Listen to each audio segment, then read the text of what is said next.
Continuando con el tercer día de jornadas académicas, hoy nos acompaña la doctora Rosa María Ortiz, comisionada de Ciudadanía Paraguaya. Fue elegida en junio de 2011 para el periodo de enero de 2012 por 4 años. Se graduó en Comunicación Social y es experta en derechos de los niños y las niñas. Fue vicepresidenta del Comité de Naciones Unidas sobre los Derechos del Niño y asesora de Derechos Humanos y Diversidad Cultural de la Secretaría Nacional de Cultura de la Presidencia de la República de Paraguay.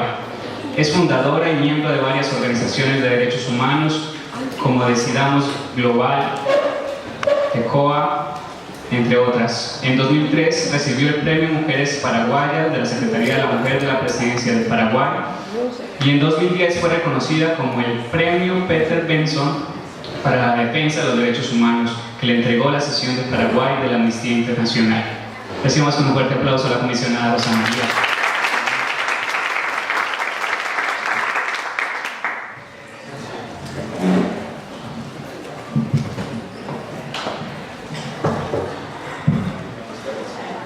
Muy buenos días, queridos y queridas compañeras, compañeros.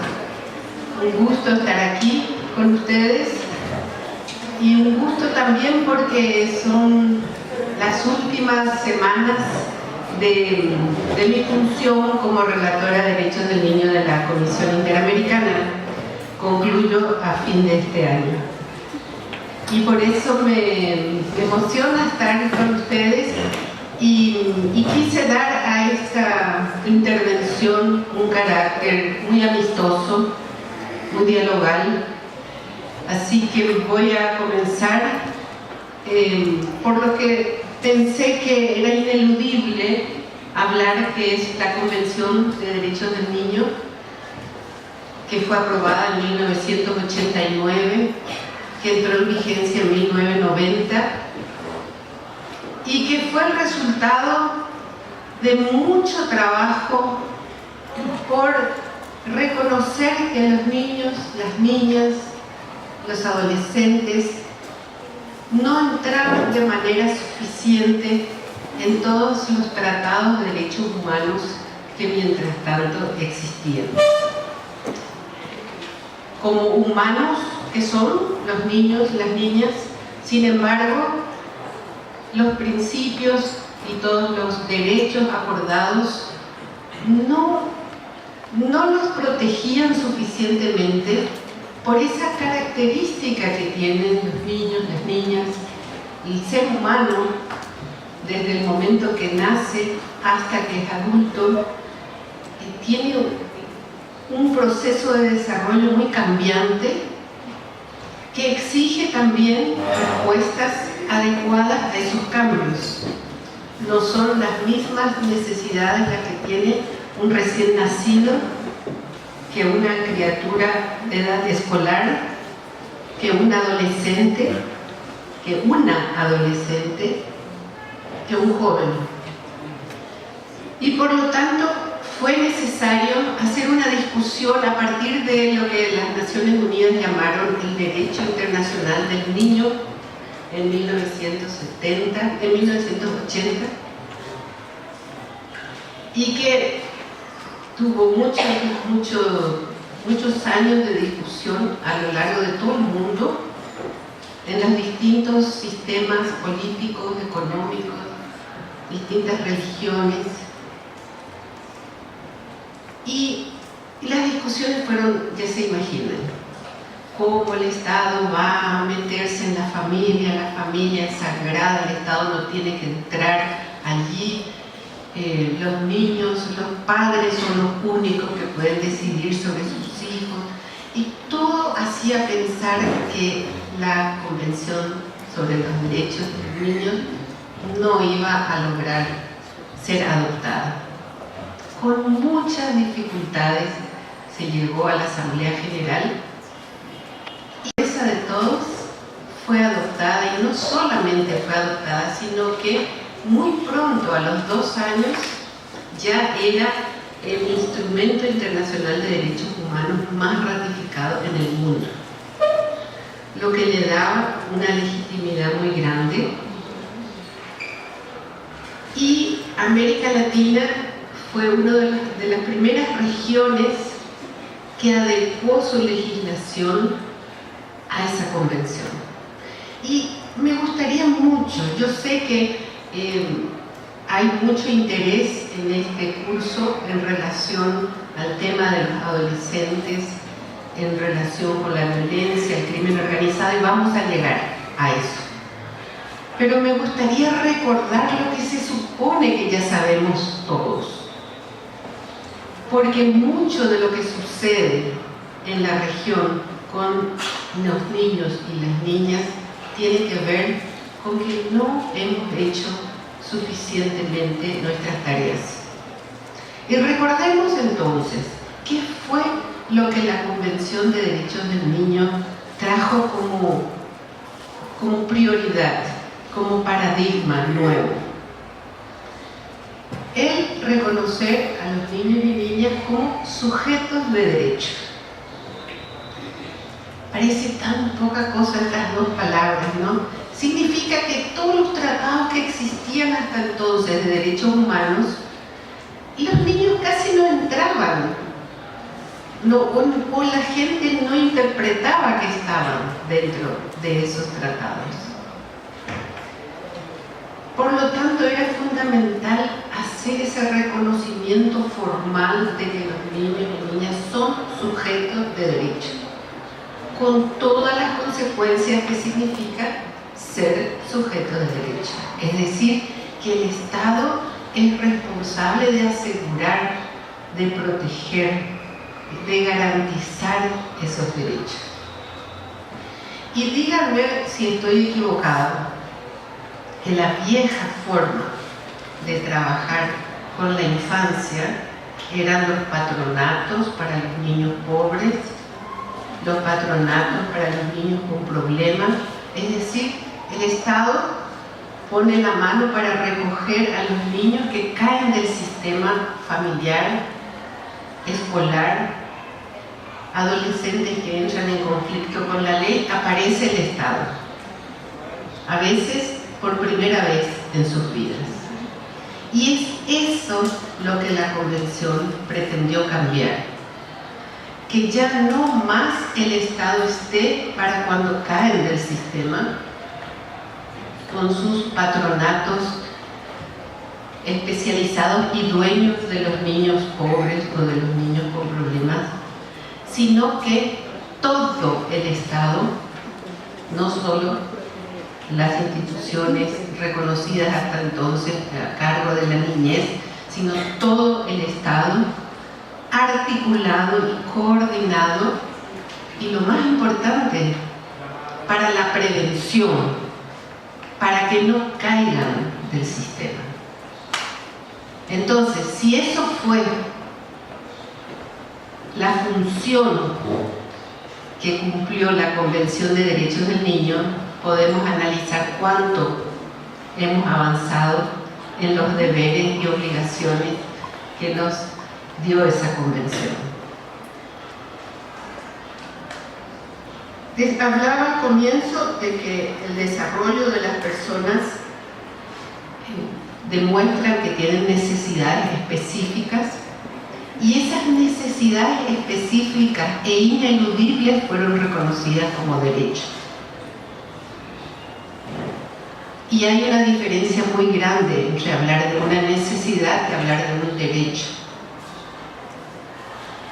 Y por eso esta convención, que tiene 54 artículos, incorpora por primera vez a todos los derechos civiles, políticos, económicos, sociales y culturales.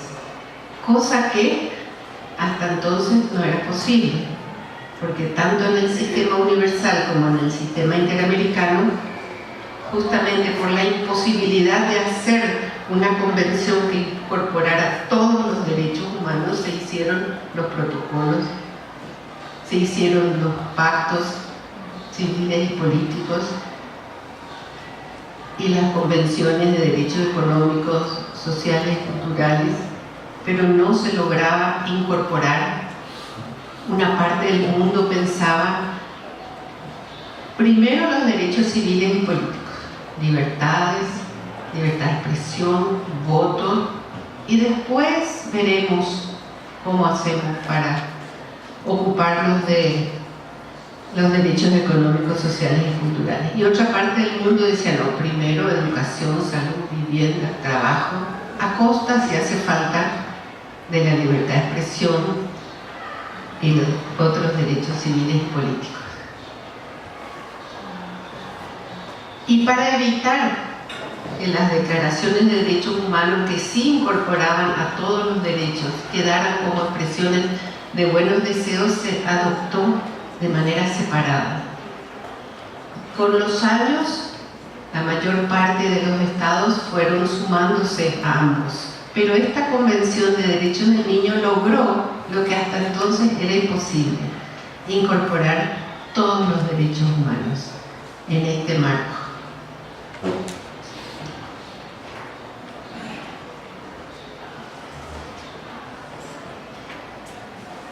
Para no quedar tan en el aire en relación a los derechos de los niños y niñas, es importante, ahora voy a pedirte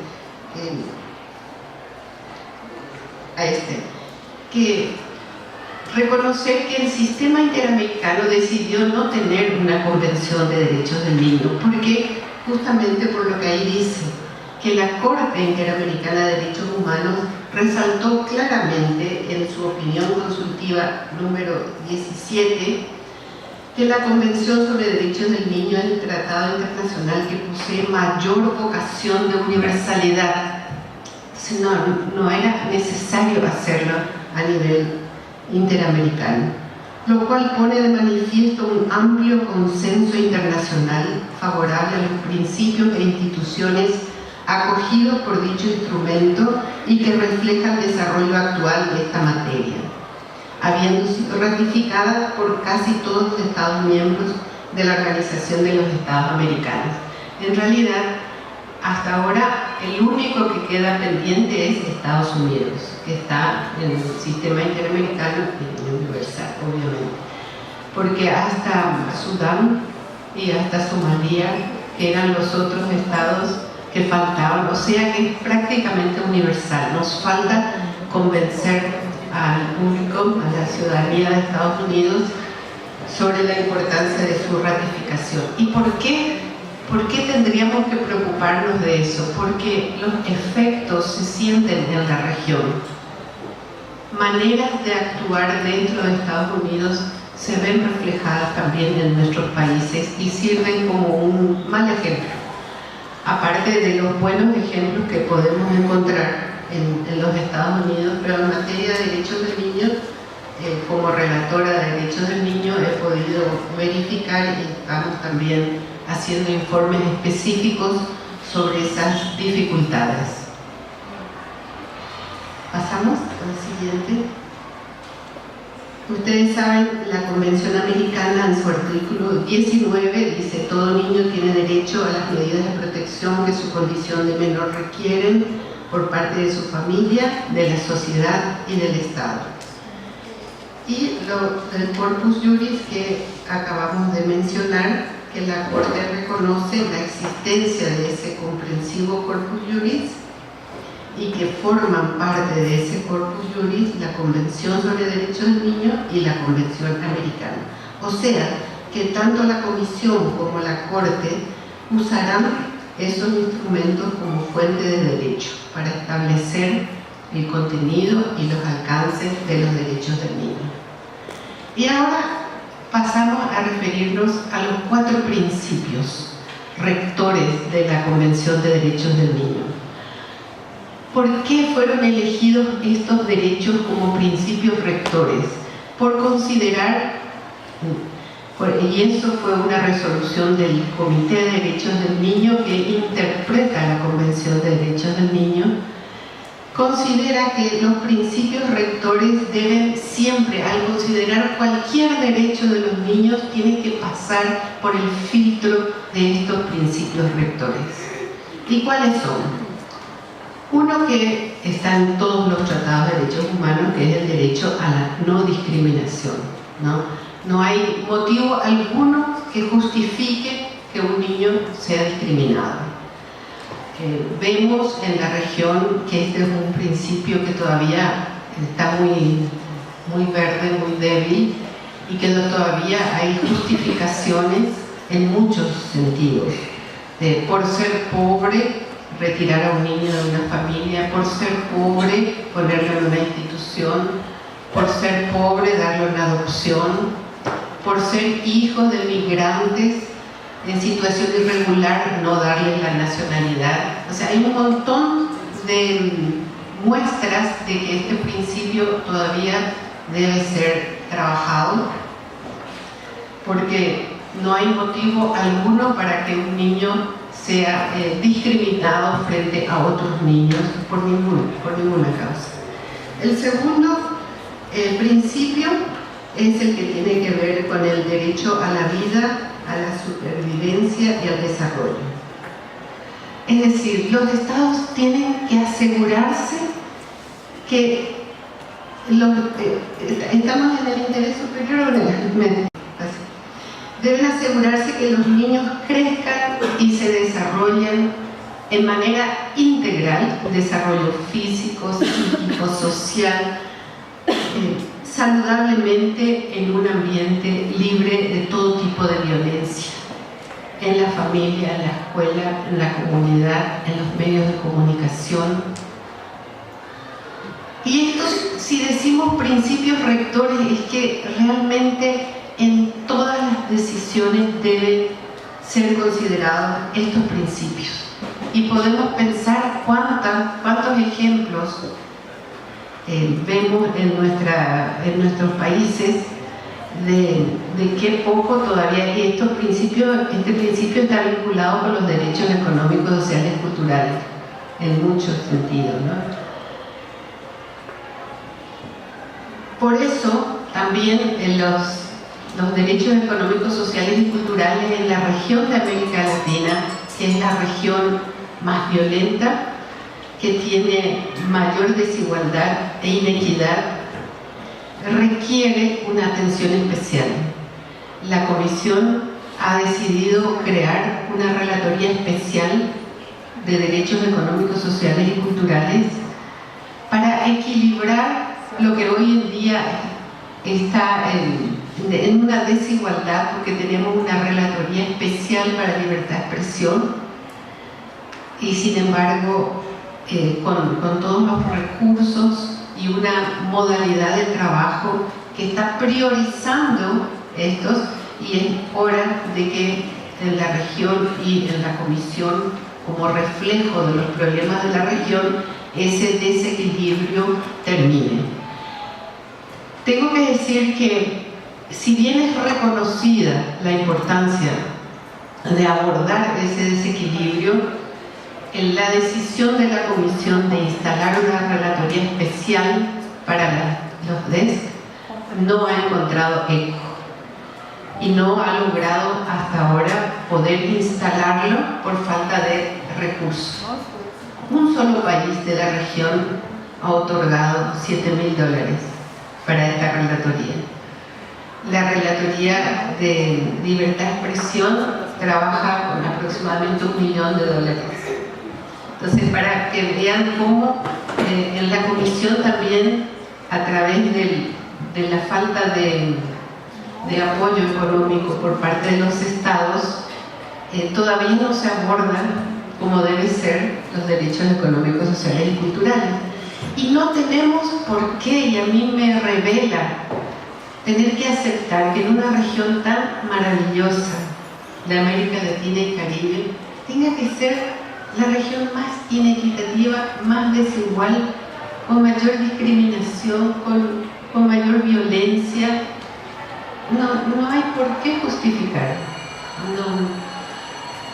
No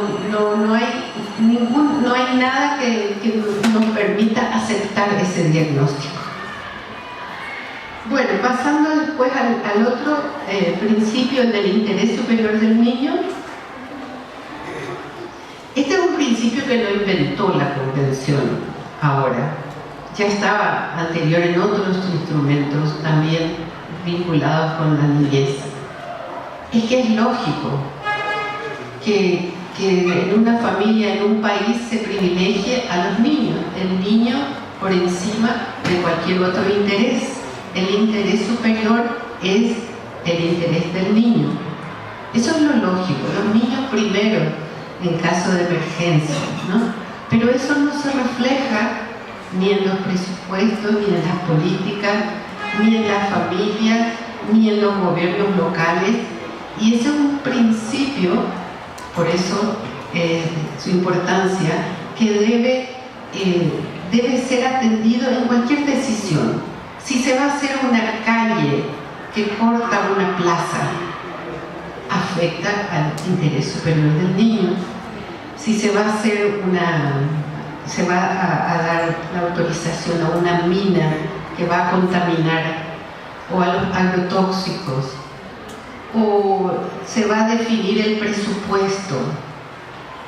No es solo en una decisión judicial ante un niño que el juez tiene que determinar su interés superior. También las autoridades municipales, también en la escuela, también en la familia, en cualquier decisión, el principio del interés superior debe garantizar que la decisión que se va a tomar beneficie al niño y no lo afecte. Eso también, si comparamos antes de la convención y después, se refleja claramente en las decisiones de sacar a un niño de su familia y ponerlo en una institución. ¿Cuánto se dedicó la persona que tomó esa decisión para ver si esa es la mejor decisión? Si no es conveniente que el niño esté en su familia, pero con un apoyo que acompañe, que encare el problema que está teniendo. O si no, es más conveniente que vaya a una familia vecina o pariente, para que no pierda su escuela, para que no pierda sus amiguitos, para no aislarle en una institución donde ahí llega y se olvidan. La cantidad de niños institucionalizados en América Latina y Caribe ni siquiera se sabe. Se estima cerca de 300.000 niños. Y justamente la comisión hizo a ver si viene el siguiente, no, todavía no. Hizo un informe que después voy a mostrarles sobre el derecho del niño a la familia, poniendo fin a la institucionalización de niños en las Américas. Es toda una campaña que está impulsando UNICEF y varias otras instituciones para romper ese esquema. Niño problema, internado en una institución. Las instituciones han demostrado ser muy dañinas para los niños. Hay más violencia, hay abusos sexuales, hay malos tratos, hay aislamiento de los niños, falta de una socialización, falta de un concepto de crecer en familia, de crecer en su individualidad, en sus afectos. Y niños que viven institucionalizados son proclives luego a estar entre los adolescentes en conflicto con la ley. Hay muchos que provienen de haber estado en instituciones. Quiere decir que no se hizo suficiente trabajo adecuado para que esa familia, el niño precisa crecer en una familia, reciba el apoyo que el Estado le tiene que dar para garantizar los derechos de los niños. Entonces, fíjense cómo aquellos temores de antes de la convención, no, el Estado no debe intervenir en la familia, ahora es sí, el Estado debe intervenir, pero de una manera adecuada. Debe intervenir para capacitar a los padres cómo educar a los hijos y a los adolescentes en un contexto que va cambiando, que es difícil, y cómo a través de políticas, programas, proyectos a nivel de la comunidad. Eso es lo que la Convención está pidiendo, que el Estado actúe antes y en lo local. Que nadie se sienta sola criando a sus hijos, aunque sea una madre soltera o una madre separada, o sea, que encuentre en la familia y en la comunidad el apoyo que requiere para educar a sus hijos. Que las plazas, los espacios públicos no sean espacios peligrosos. Que el camino a la escuela tenga a los vecinos atentos para cuidar a los niños que pasan por ahí o que cruzan la calle para ir a la escuela, o para que no tengan acosos de adultos o del crimen organizado. Preguntando a los niños, ellos dicen ¿dónde están los peligros? Entonces todo esto requiere un trabajo articulado que no puede hacer solo el Estado, pero el Estado no puede dejar de hacerlo, que es promover a nivel comunitario espacios de diálogo, de articulación, donde dialoga el Poder Judicial con la escuela, con el sistema de salud, con el gobierno local, con los propios adolescentes, con los padres de familia. Cosa que va tan de contramano con lo que hoy en día nuestra vida es. Y los valores que a través de los medios son los valores de cada uno con lo suyo, arréglese como pueda, si no pueda es un loser, perdió. Y los niños están consumiendo eso. Y los niños precisan un ambiente libre de violencia.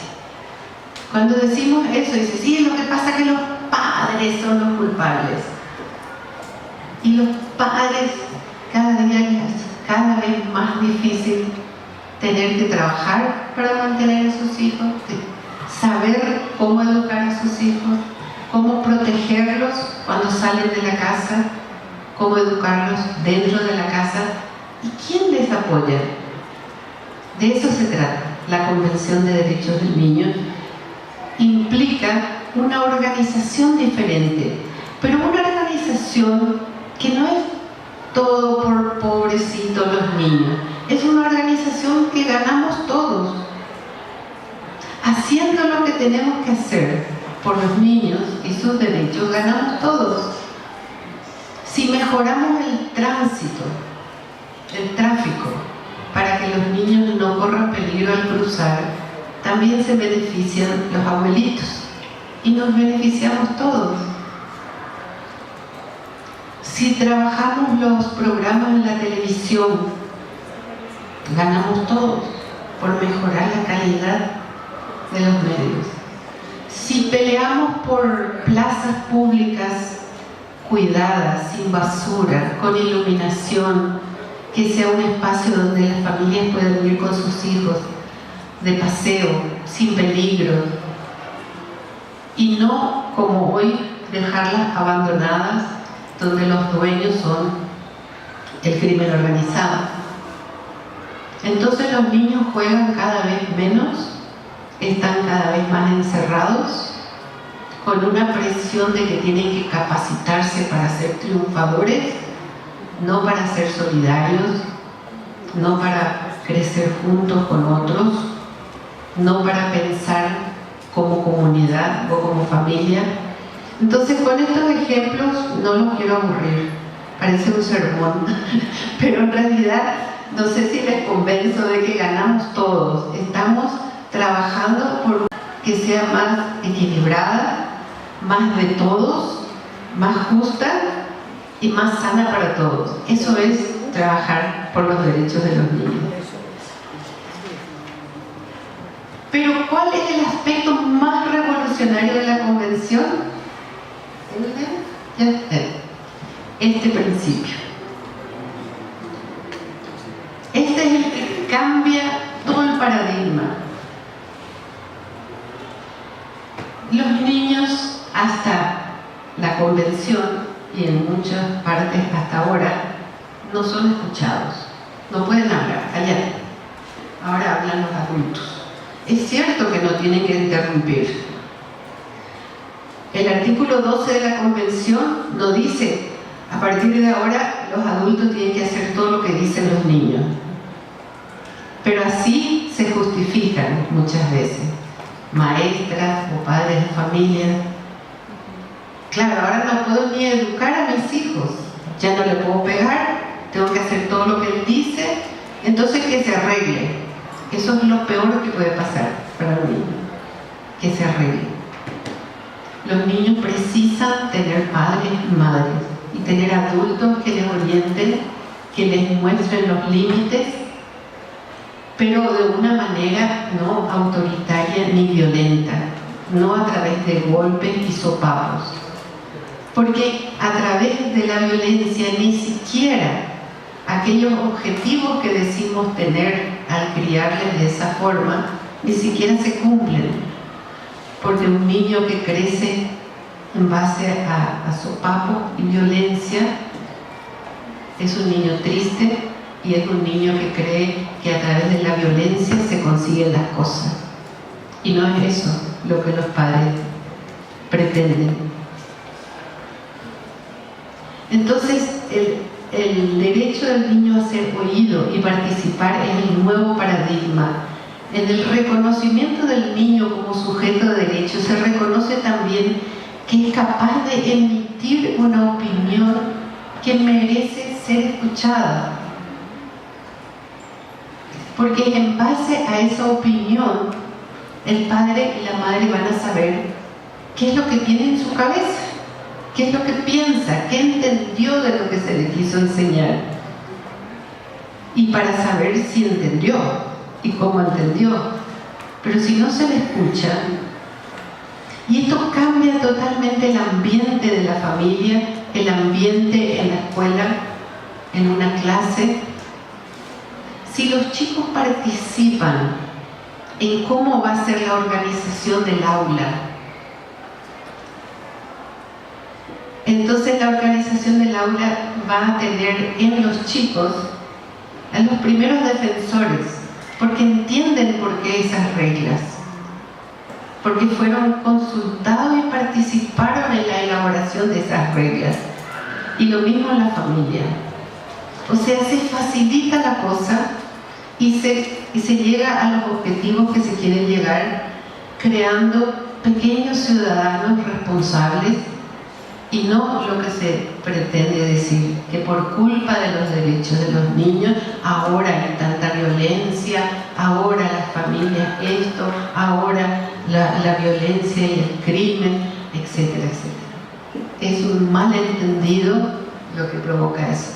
Pero esto que parece absurdo está día y noche siendo repetido a través de los medios, de que los adolescentes, los jóvenes son la causa de la violencia, sin ningún fundamento, sin evaluar, sin investigaciones. Los periodistas que cubren en los programas judiciales son los periodistas menos capacitados. No se pone a los mejores periodistas a cubrir policiales. Y es a través de ahí que vienen esta estigmatización de que resulta ahora que la violencia es por culpa de los niños y de los adolescentes. Cuando que a través de mi prédica estábamos viendo todo lo que significa trabajar de manera responsable como adultos en la crianza de los hijos, en la educación de los niños, y sin embargo estamos en una sociedad que está castigando y culpando a los adolescentes. Bueno, voy a poner algunos ejemplos. Pasamos al comité. ¿Cómo llegar a que todo esto que queremos hacer en el mundo con los niños y niñas se cumpla?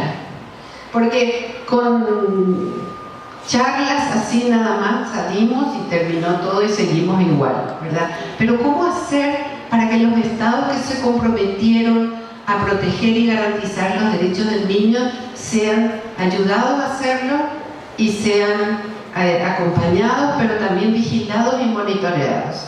Y es por eso que la Convención creó un órgano de monitoreo que es el Comité de Derechos del Niño. ¿Y a través de qué mecanismo? Porque son 54 artículos. ¿A través de qué mecanismo? A través de informes periódicos cada 5 años. Ustedes pueden ver esos informes. ¿Pasamos, por favor? Pueden ver esos informes en las conclusiones finales. Ahí está la página web.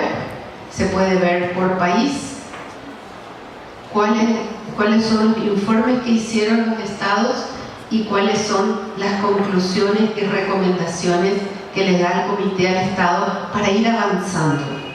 Y 5 años después verifica cuánto cumplió de esas recomendaciones y qué le falta cumplir. Además de eso, el comité elabora observaciones generales.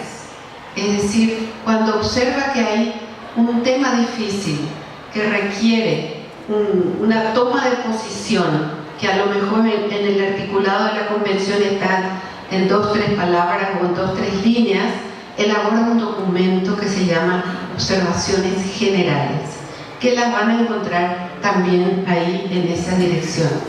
Y que quien quiere trabajar en estos temas realmente amerita leerlas, todas esas observaciones.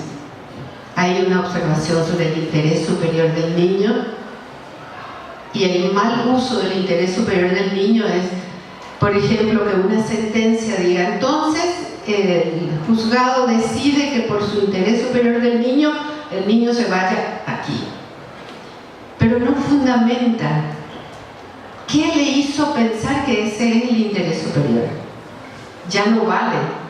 Eso era antes de la Convención. Hoy, el principio del interés superior del niño debe estar fundamentado en el cumplimiento de todos sus derechos. La medida que se va a adoptar, cómo afecta a sus derechos.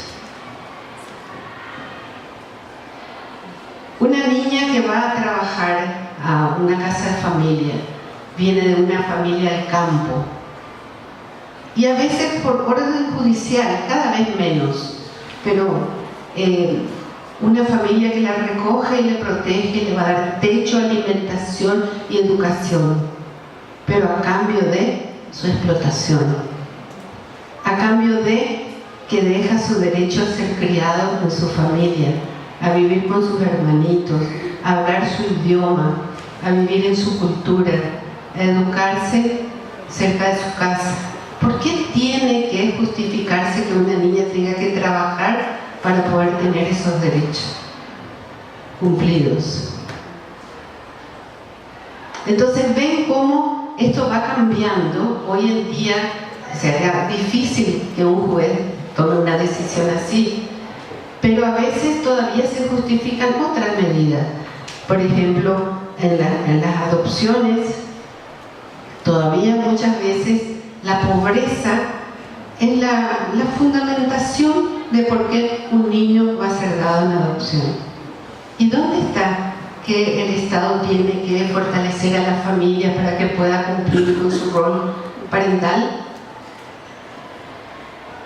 Entonces son desafíos, pasamos, desafíos que todavía existen, y voy a ir comentando como efectos de este nuevo paradigma. Como decía, antes el Estado estaba para cuando caía del sistema. Después el Estado debe organizarse para actuar antes. Entonces, ¿cómo se organiza? Y eso es lo que desde el comité se acompaña y se vigila. Lo que el comité sugiere es que el Estado, a través de su legislación, cree un sistema que se fundamente sobre todo a nivel local, a través de consejos, y en ese consejo que se sienten alrededor de una mesa, el Poder Judicial, el Poder Legislativo Municipal, el Ejecutivo Municipal, la escuela, la salud, los niños organizados, los padres de familia, la policía, iglesias, que se sienten para evaluar de qué forma se están cumpliendo los derechos de los niños en su comunidad, qué desafíos, qué problemas existen y cómo a nivel municipal se van a encarar esos desafíos. Esa es la manera, pero no tiene que quedar así como una declaración de deseos. Y efectivamente América Latina ha hecho más que cualquier otra región del mundo el avance en la instalación de sistemas. Esos sistemas en algunos países son más fuertes, en otros son más débiles, pero esa es la forma de crecer en el cumplimiento de los derechos del niño. Entonces ustedes pueden imaginarse en mi comunidad, en mi barrio, ¿qué hay de ese sistema? Ese sistema que está a nivel municipal actúa a la forma vieja solamente cuando hay problemas, el niño en situación de calle, el adolescente en conflicto con la ley, el niño abusado, o se organiza para capacitar, prevenir. ¿Y cómo? ¿Cómo se puede avanzar en esto? A través de un trabajo serio de investigación, de recolección de datos, que permite ver si avanzamos, si nos estancamos, si retrocedemos. Porque si la Convención tiene 26 años, hay mucho que hemos avanzado, hay mucho todavía por avanzar, y muchas veces, porque no hemos hecho lo suficiente, retrocedemos. Y retrocedemos porque la gente no entiende lo que pasa, no entiende dónde está la salida del problema, culpabiliza a los que son las víctimas y por lo tanto pide y reclama mano dura, reducción de la edad de responsabilidad penal, nada de justicia especializada para adolescentes, calabozo, justifica malos tratos, tortura, ejecuciones extrajudiciales, desapariciones, y parece que nadie puede hacerse cargo del problema, como que el problema es cada vez más grande. Y si les pido disculpas si me tomé todo este tiempo, es como para ir explicando que estas cosas que nos preocupan tanto en relación a la violencia que hoy viven las familias y las comunidades tienen que ver con una responsabilidad de adultos, de cómo organizarnos como adultos en nuestra familia, en nuestras comunidades, en nuestro estado, para crear condiciones de vida que aborden la violencia, pero sobre todo en la prevención. Ya es tarde, siempre va a ser necesario que haya instituciones que recojan a algunos niños que no hay posibilidad alguna de encontrar una familia que lo tenga. Entonces, que esa institución sea lo más parecido a una familia. No instituciones con 200, 300 niños, grupos de hermanos o niños con cierta discapacidad que a lo mejor hace imposible encontrar una familia, su propia familia, pero entonces crear lo más posible la forma de crecer en una familia. Porque es ahí donde se aborda la violencia, en una población que en nuestra región hay debido a diversos motivos, ¿verdad? un desplazamiento de población hacia las ciudades y muchas veces en condiciones en que el Estado no está en la vida de las personas, y donde no está el Estado están otros que sí se hacen cargo del territorio y tienen su justicia y tienen su apoyo a las familias y tienen su abordaje a los niños y adolescentes. Es decir, el Estado no puede estar ausente. Bueno, quisiera, me parece que ya soy reiterativa en la importancia de organizarnos a través de sistemas que articulen las acciones del Estado, a través de investigaciones y datos que reflejen la realidad y no decir y hacer lo que dicen los medios. La violencia es una industria, hay mucha gente que se beneficia y no está de acuerdo en prevenirla, y es importante tomar conciencia de eso para saber cómo actuar. A ver, ¿me pasas lo siguiente para ver que este es un informe que la Relatoría de Derechos del Niño, la Niña y Adolescentes de la Comisión Interamericana hace justamente para sumarse a todos estos esfuerzos?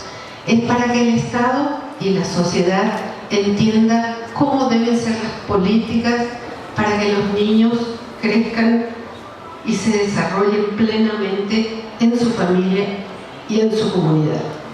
Ahí está toda la fundamentación jurídica y social para que se pueda trabajar estos temas. Les invito a leerlo. También el siguiente es otro informe que hizo la Relatoría sobre justicia juvenil.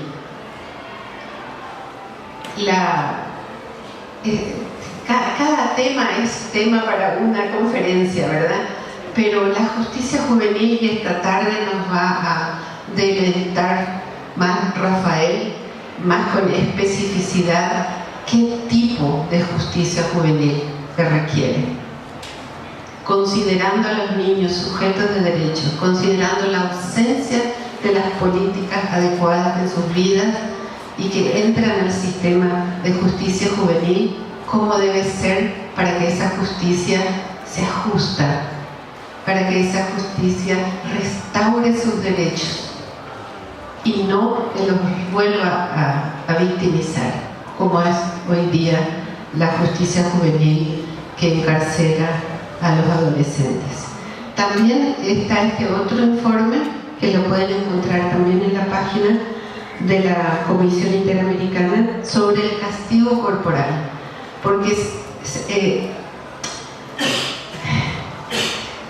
trabajar la violencia a veces hay que empezar desde lo pequeñito, no esperar que la cosa sea incontenible, ¿verdad? Entonces, ¿cómo educamos en la familia y en la escuela?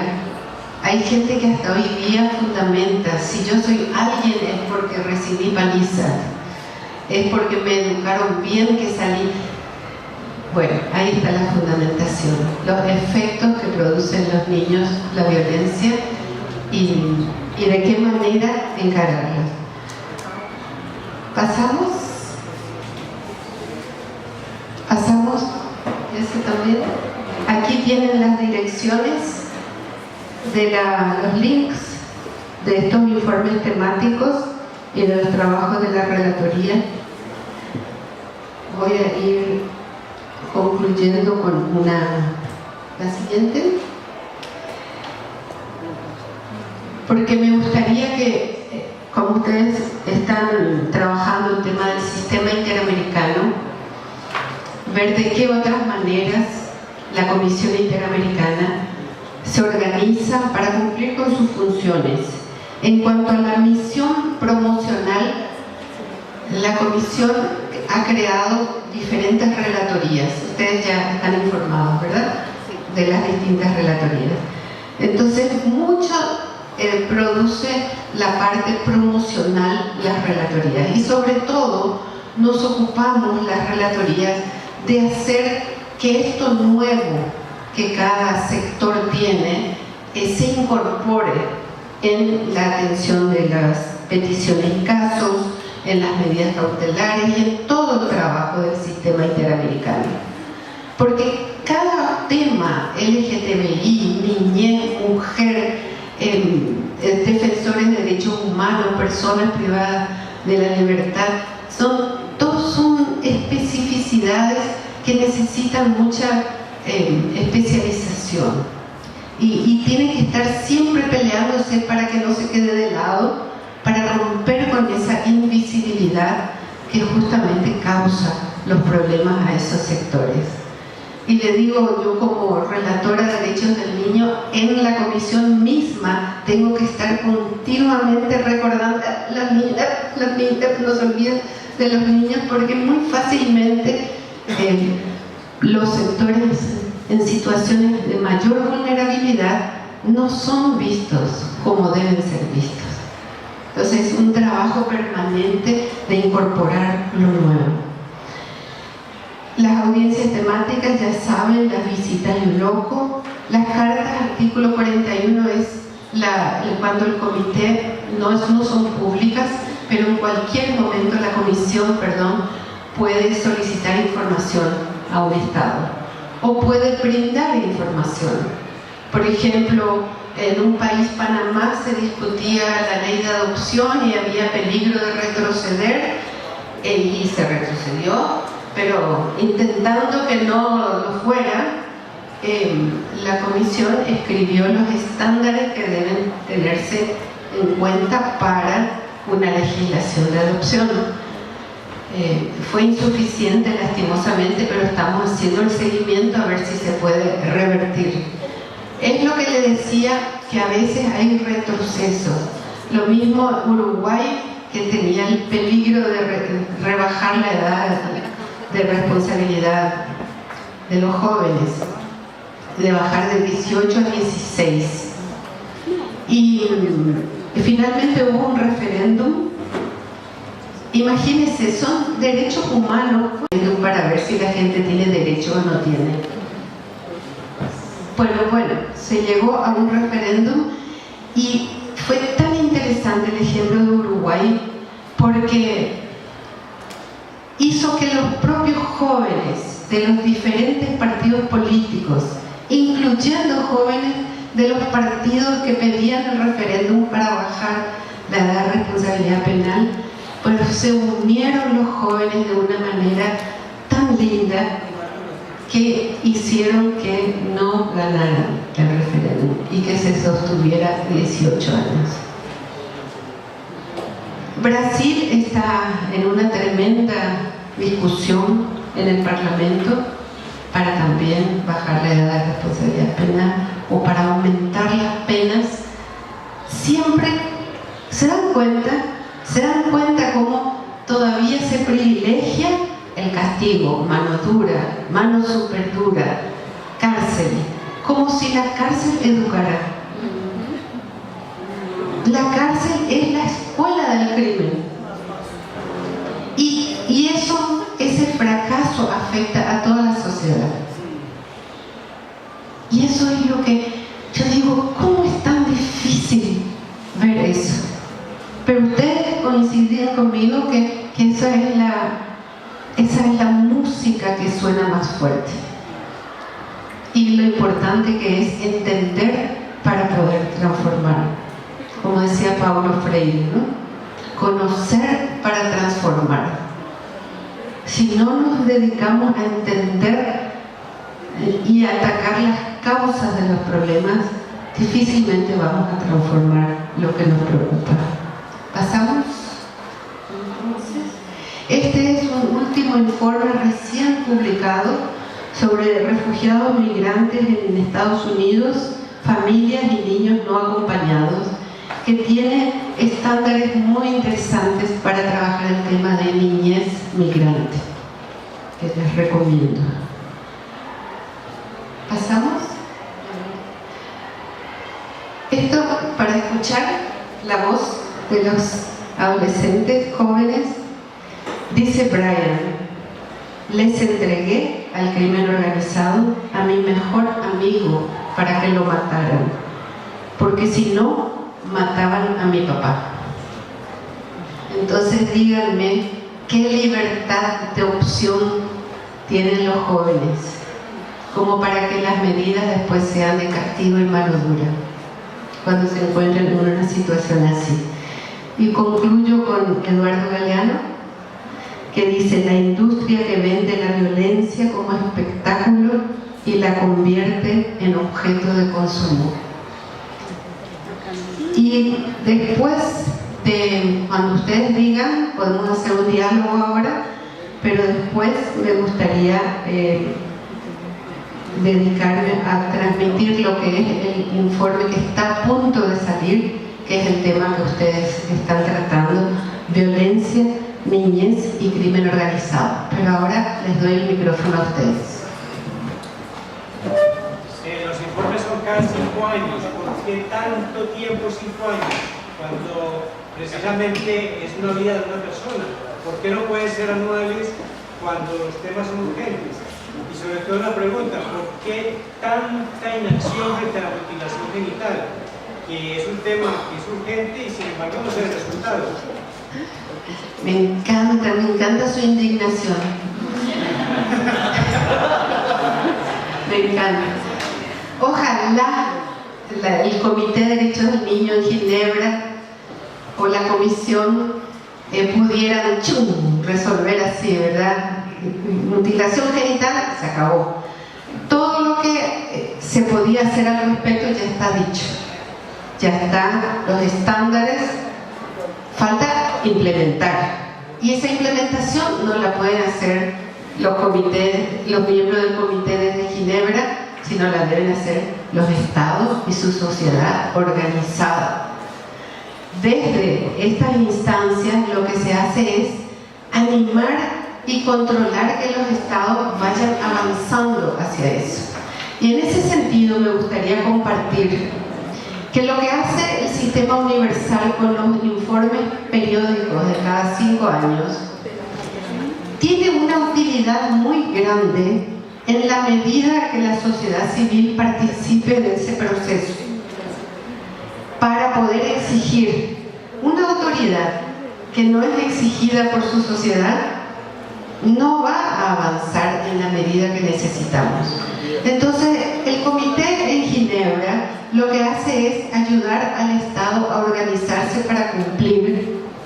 Y como no es suficiente, como usted bien lo dice, hace poco inventaron un nuevo mecanismo, que es el mecanismo, ayúdame Rafael, el Periodic Review, Informe Periódico Universal. ¿En qué consiste? Que cada estado tiene que presentarse frente a todos los otros estados de Naciones Unidas y tiene que justificar por qué no hizo lo que los comités de derechos humanos le recomendaron. Entonces se apela a diferentes mecanismos como para que, aunque sea por vergüenza, antes de ir, cuando le va a tocar a los 5 años hacer ese examen, por lo menos pasar la ley, o por lo menos presentar una nueva ley, o por lo menos ampliar el presupuesto como para ir avanzando. Pero como usted bien lo dice, hay problemas que no pueden esperar 5 años. Es que no es un mecanismo como para atender en ese momento esos problemas. No sé si me explico.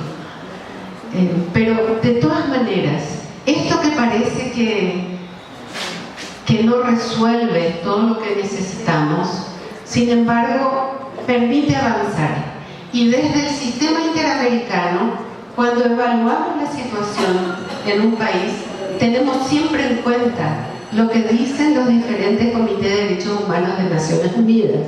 Es decir, que juntos, el sistema universal con el sistema regional, se van apoyando mutuamente para apretar el cuello de los estados para ir avanzando, ¿verdad?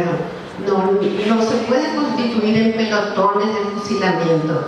De los estados ellos mismos son los que crearon estos mecanismos como para ayudarles a ir avanzando. ¿Otra persona que quiera?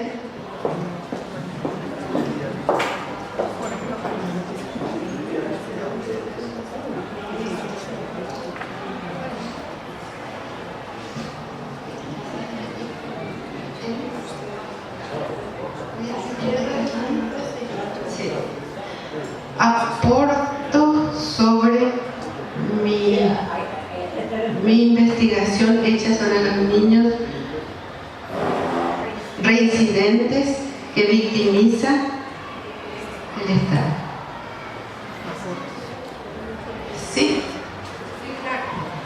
A ver, es que es bien interesante cuando usted habla de que por qué no se asumen unos roles dentro de lo que es cada nación. Y es que como la Corte Interamericana, la Comisión Interamericana, es un mero organismo de referencia y no de obligatorio cumplimiento, entonces desafortunadamente los seres humanos estamos dados que o nos obligan o no hacemos caso y pasamos de largo. Entonces sería bien interesante que a partir de todos estos cursos que se van dando no se quedaran en la mera especulación de decir es que los estados, no, es que nosotros como organismos que hacemos unos estudios serios y formales desde las poblaciones vulnerables vamos a hacer que esos estados den cumplimiento mediante políticas públicas para que realmente se cumpla cada objetivo y no se victimicen en este caso a los niños. Yo le aporto porque yo acabo de graduarme en mi maestría y precisamente mi investigación es la revictimización que el Estado hace a los menores infractores que reinciden. Y usted decía algo que las familias y que el Estado, y bueno, se hizo un trabajo muy concienzudo en los dos centros de resocialización de nuestra ciudad, que es la Pola, que todo el mundo la conoce, y la otra es el Hogar de Trabajo San José, muy interesantes. Se llegó a la conclusión, le voy a decir una de tantas, y es que la mayoría de los adolescentes que van a estos lugares encuentran lo que en su entorno familiar no encuentran, y se llegó a la conclusión de que la gran mayoría de los adolescentes y niños que hay allí, su gran falencia es el amor y no unos castigos restrictivos totales y coercitivos que el Estado da y que la sociedad en su ignorancia, en su gran ignorancia, que todos caemos en esto, y es que siempre estamos pensando cadena perpetua o muerte para fulanos o peranos, y la cosa no es así. Cuando las leyes se vuelven demasiado tiesas, llamémosle en el rigor popular, eso se revienta, y si las vuelvo demasiado laxas, las cosas no funcionan. Entonces, cuando esa circunstancia se da, el joven está ya, lo lleva en su primer momento, comete un ilícito contra la sociedad, y lo que Vaya concluyendo. sí, ya va haciendo en esta parte es que aquí encuentra educación porque los ponen a estudiar, les dan una dormida noble, buena y pues armoniosa para lo que es cada ser humano. Tienen las tres comidas y por eso encuentra amigos de otra capacidad, de otra índole.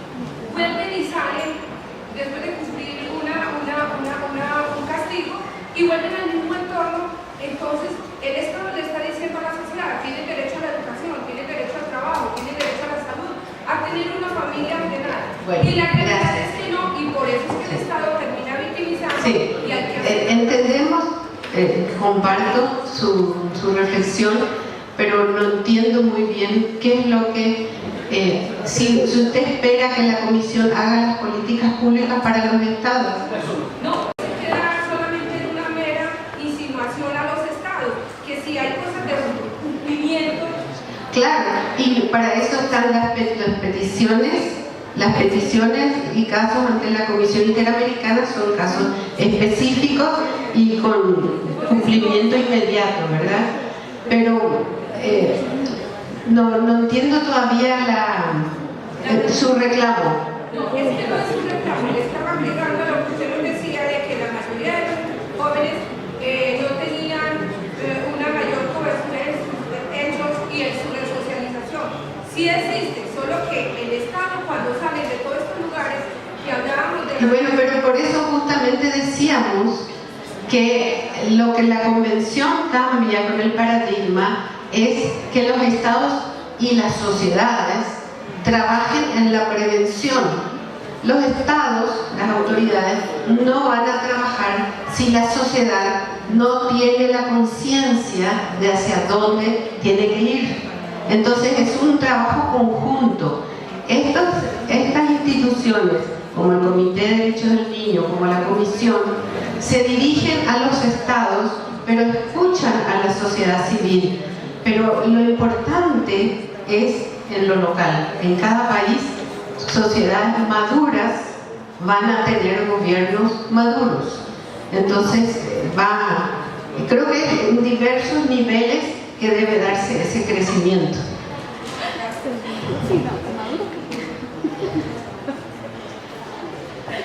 Bueno. ¿Qué piensa usted sobre la decisión tomada ayer de la Corte Constitucional en la que da vía libre a la adopción de niños por falta de parejas? ¿Por parte de parejas del mismo sexo? Después otra. ¿Qué concepto le merece la adopción? Todas estas son. Qué bárbaro. Bueno, qué preocupados están por ese tema. Tantos otros temas más graves existen en la... Bueno, con mucho gusto, porque para mí la adopción es mi tema. Y tanto en el Comité de Derechos del Niño, donde estuve 8 años, ya tratamos este tema, o sea que con gusto lo comparto. Miren, la adopción desde un enfoque de derechos del niño dio un cambio muy grande, cosa que en Colombia todavía tienen que mejorar, en otros países también. Pero la nueva mirada del niño como sujeto de derecho obliga que el Estado, antes de declarar a un niño en estado de adopción, en primer lugar trabaje para asegurar su identidad. Y miren qué interesante, artículos 7 y 8 de la Convención, el derecho a la identidad. Ustedes recordarán, antes de la Convención, Mafalda decía el derecho a la identidad, el derecho al nombre y la nacionalidad. Pues la Convención, gracias a la madre y la abuela de la Plaza de Mayo, que en la búsqueda de sus nietos que habían sido dados a otras familias, trabajaron intensamente con los psicólogos para demostrar la importancia de que un niño no solamente necesita un nombre y nacionalidad, cualquier nombre y cualquier nacionalidad, sino el vínculo familiar. Es parte de la identidad a partir de la Convención. ¿Cuáles son los elementos de la identidad? Nombre, nacionalidad y vínculo familiar. No es cualquier nombre, no es cualquier nacionalidad. Entonces, en la adopción ya no se puede alegremente como antes, y hemos visto atrocidades, incluso de comercio de niños para adopción. ¿Por qué? Porque era esa facilidad de disponer del niño sin obligación de tener en cuenta el interés superior, que significa evaluar todos sus derechos. Bienvenida la institución de la adopción cuando se agotó la posibilidad de que esté en su familia, cuando se agotó la posibilidad de que esté en una familia extensa. Bienvenida a la adopción, porque el niño tiene que crecer en una familia, pero no sin antes asegurar su identidad, su vínculo familiar, y después crear un nuevo vínculo familiar. Esto que a ustedes ahora les preocupa, las familias homosexuales, ¿verdad?, del mismo sexo. Para el comité, habiendo pedido informes de diversos tipos, no llegó a observar que una familia constituida por personas del mismo sexo sea más peligrosa o menos peligrosa que una familia de una familia constituida por dos sexos. O sea, nada indica que por ser una pareja homosexual es más peligrosa que una heterosexual. Todos los estudios a los que llegamos indican eso.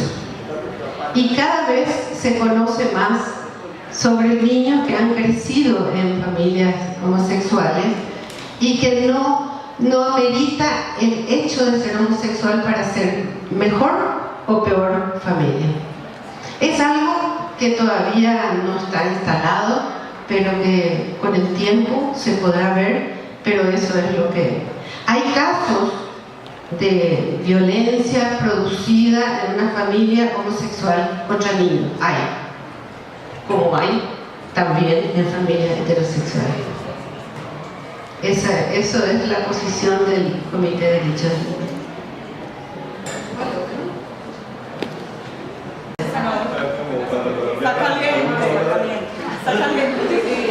Bueno, ¿quién me puede ayudar en Colombia? ¿A qué autoridad debo acudir para solucionar mi problema? Tengo 5 hijas del mismo padre, él vive en el extranjero, él los provee económicamente, pero pone una condición, y es que ellos no vean a su madre causando la división. Por supuesto, los niños precisan un padre, si posible presente, una madre, no sé. Hay autoridades que... ¿Es de Colombia? Sí. Entonces, ¿quién es la autoridad aquí en Colombia? Bienestar familiar. A nivel municipal. Comisaría de familia. ¿Y cómo funciona la comisaría de familia? Un equipo interdisciplinario, abogados, psicólogos, trabajadores sociales, reciben los casos. Entonces, es ahí, ICBF a nivel municipal, que tiene que encontrar la respuesta, porque efectivamente esas criaturas, no sé con quién estará viviendo, con las abuelas quizás, pero tienen derecho a vincularse con el padre y con la madre. Que pueda vivir con la madre o que pueda vivir con el padre o con los abuelos es algo que tiene que ser considerado por ese equipo interdisciplinario, pero es ahí donde hay que acudir. Bueno, entonces, así, por favor.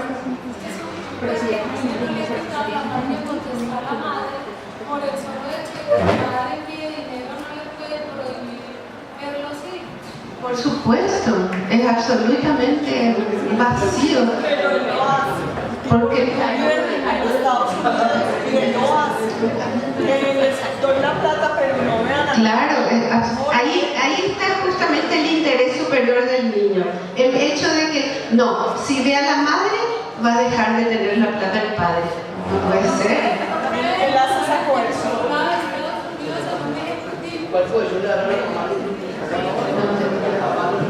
Bueno, quiero concluir, si me dejan, concluyo con la presentación rápida de...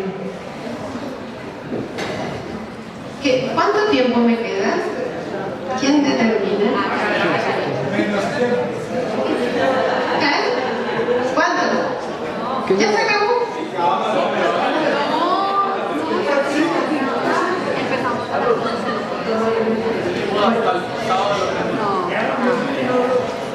Bueno, voy a hacer lo más corto entonces.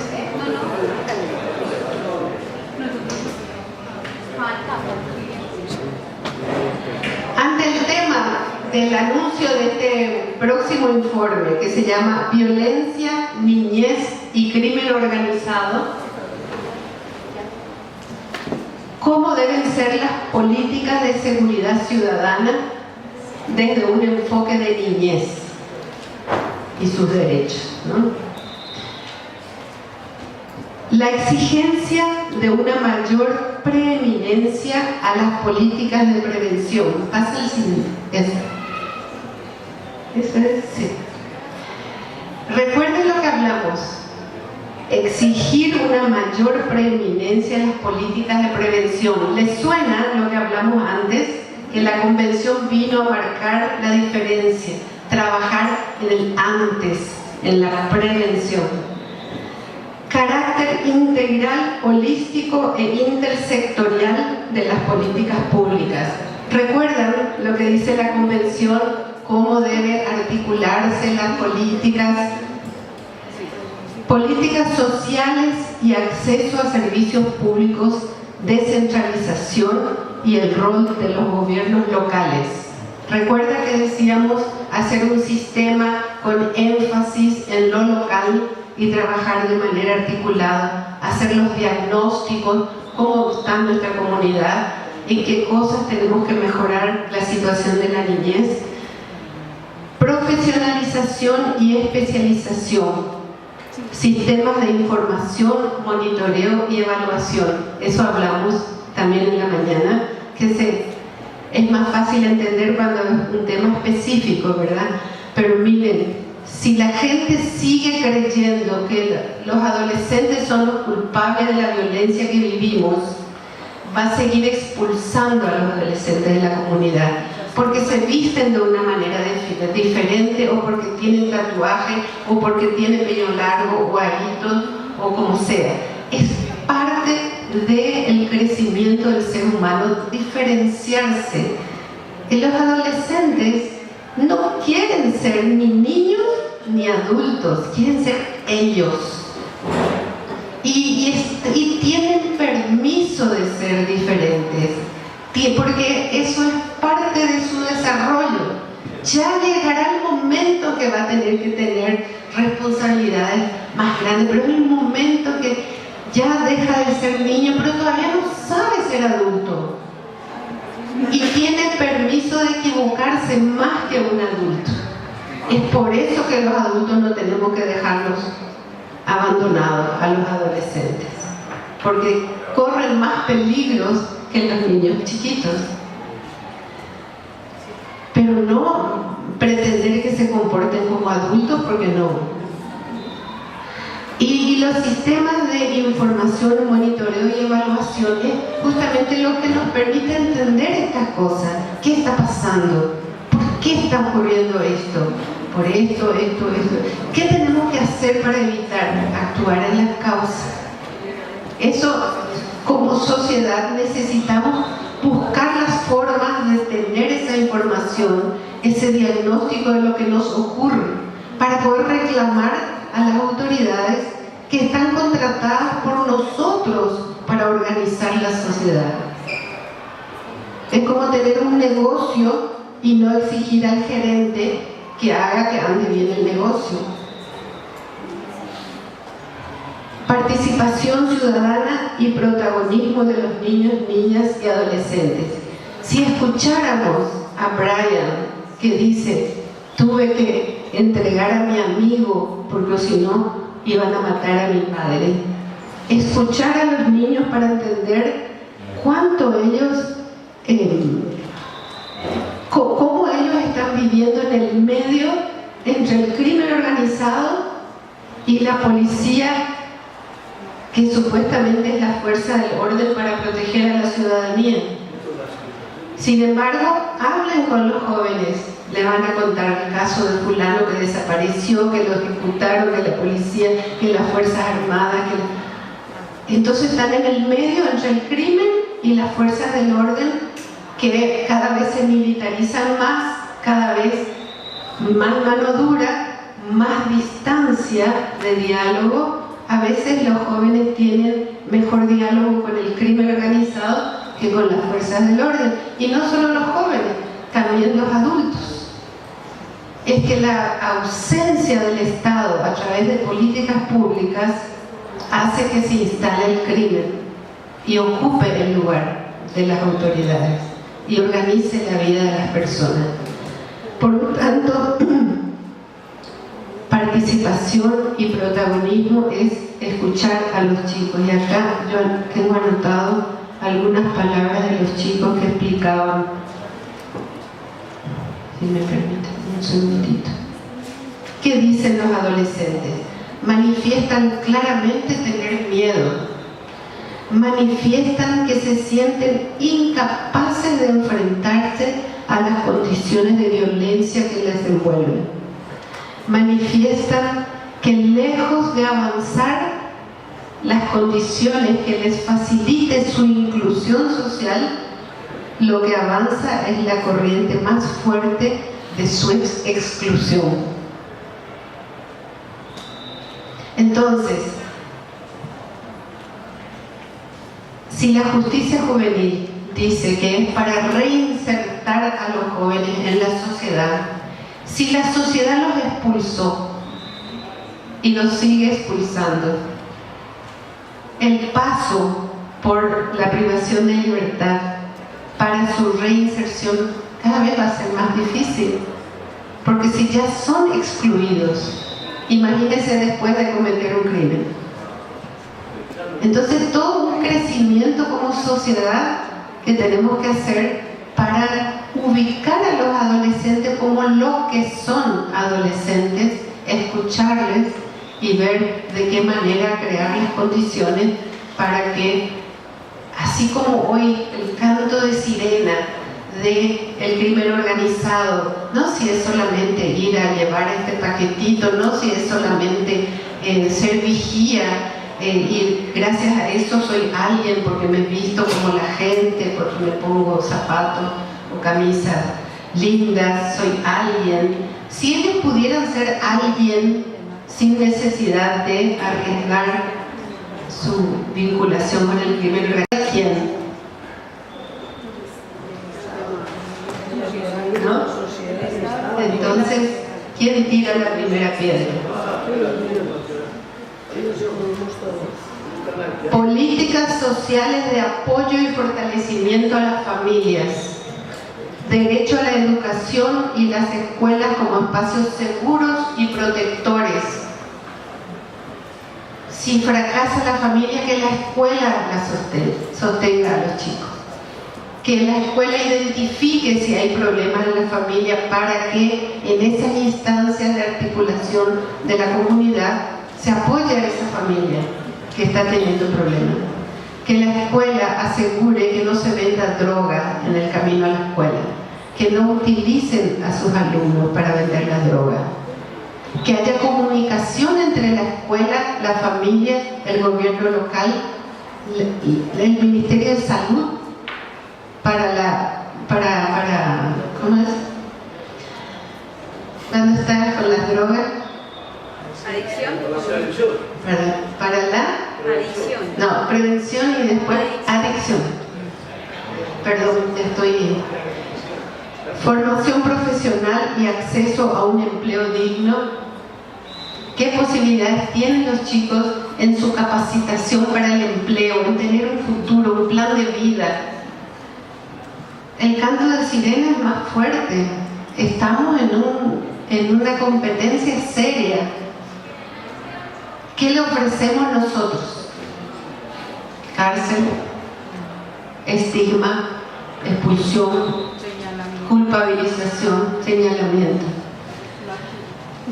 Recreación, ocio y cultura. Cada vez los chicos están con su horario. Hay que capacitarse, estudiar inglés, estudiar judo, estudiar karate, estudiar esto, y jugar. Ah, no, la plaza es peligrosa. No salgas. La tele. ¿Y la tele cómo educa? Cultura. Los programas de cultura. ¿De qué cultura están hablando? ¿De la cultura elitista, de los que pueden llegar al teatro, o se preocupa de llegar con obras de teatro y hacer partícipe a los jóvenes de obras de teatro? Y ser alguien, y ser reconocido en su comunidad como buen actor, hace un buen baile, el reggaetón o lo que sea, ¿no?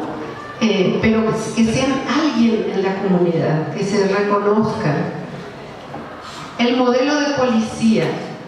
La policía debe ser una policía vinculada con la comunidad, cercana a la comunidad, que pueda dar respuesta a la comunidad.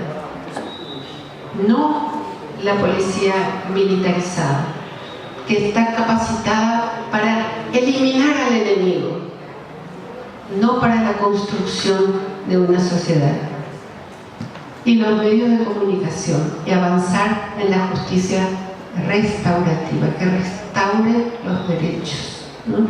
y los medios de comunicación que no se pueden desembarazar de su responsabilidad. Como cualquier empresa tiene que tener responsabilidad, y los medios de comunicación que tienen una función pública tienen mayor responsabilidad que cualquier empresa. No sirve, no vale aceptar que los medios de comunicación son como cualquier empresa. No son cualquier empresa. Tienen una función muy importante y necesitamos